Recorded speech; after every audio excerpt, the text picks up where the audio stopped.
কর্মসংস্থান এবং মূল্যস্ফীতি নিয়ে উদ্বেগের মাঝেই চলতি বছর তৃতীয়বারের মতো সুদের হার কমিয়েছে ফেডারেল রিজার্ভ।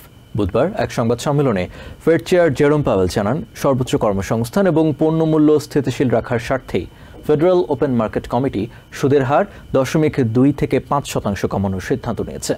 যদিও ডোনাল্ড ট্রাম্পের মনোনীত ফেডারেল রিজার্ভ গভর্নর স্টিভেন মাইরেন সুদের হার আরও বেশি কমানোর পক্ষে ভোট দিয়েছিলেন। এদিনও মূল্যস্ফীতির জন্য প্রেসিডেন্টের শুল্ক নীতিকে দায়ী করেন জেরোম পাওয়েল।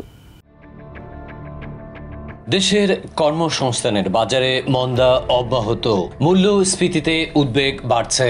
গত জুন, জুলাই এবং আগস্ট টানা 3 মাস নতুন চাকরি তৈরি নিয়ে অর্থনীতিবিদদের প্রত্যাশা পূরণ হয়নি। এজন্য সে সময় ব্যুরো অব লেবার স্ট্যাটিস্টিক্স বা BLS কমিশনার এরিকা ম্যাকএন্টারফার বরখাস্ত হওয়া থেকে শুরু করে বড় ধরনের তোলপাড় শুরু হয়।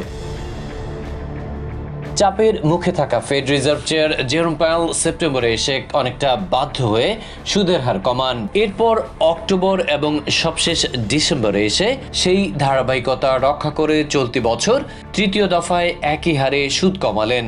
জানালেন, সর্বোচ্চ কর্মসংস্থান এবং পণ্যমূল্য স্থিতিশীল রাখার স্বার্থেই ফেডারেল ওপেন মার্কেট কমিটি সুদের হার 0.25% কমানোর সিদ্ধান্ত নিয়েছে।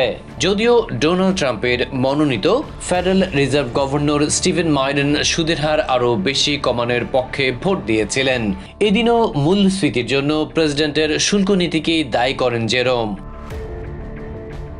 এর ফলে কেন্দ্রীয় ব্যাংকের বর্তমান সুদের হার 3.5 থেকে 3.75% মাঝে এসে দাঁড়ালো, যা আগে ছিল 4 থেকে 4.25%। ফেড চেয়ার জানিয়েছেন, এটাই 2025 সালের সবশেষ সুদের হার কমানোর উদ্যোগ। আগামী বছরের জানুয়ারিতে আবারও সুদের হার কমানোর কথা নাকচ করে দেন পাওয়েল। দেশের ইতিহাসে দীর্ঘতম শাটডাউনের কবলে পড়ে প্রয়োজনীয় তথ্য উপাত্ত যথাসময়ে হাতে পায়নি ফেডারেল ওপেন মার্কেট কমিটি। এই জন্য কিছু পরিসংখ্যানের ক্ষেত্রে সংশোধনী আনা হতে পারে বলে জানালেন ফেড রিজার্ভ চেয়ার। বিশ্লেষকরা বলছেন, এতে সাধারণের মর্গেজ কিছুটা সুরক্ষিত এবং ক্রেডিট কার্ডের ঋণ পরিশোধ সহজতর হলেও আবাসন খাত চ্যালেঞ্জের মুখেই থেকে যাবে। তারা আরো বলছেন, চাকরির বাজারে অস্থিরতা রয়ে গেছে, বিশেষ করে বেসরকারি খাতে।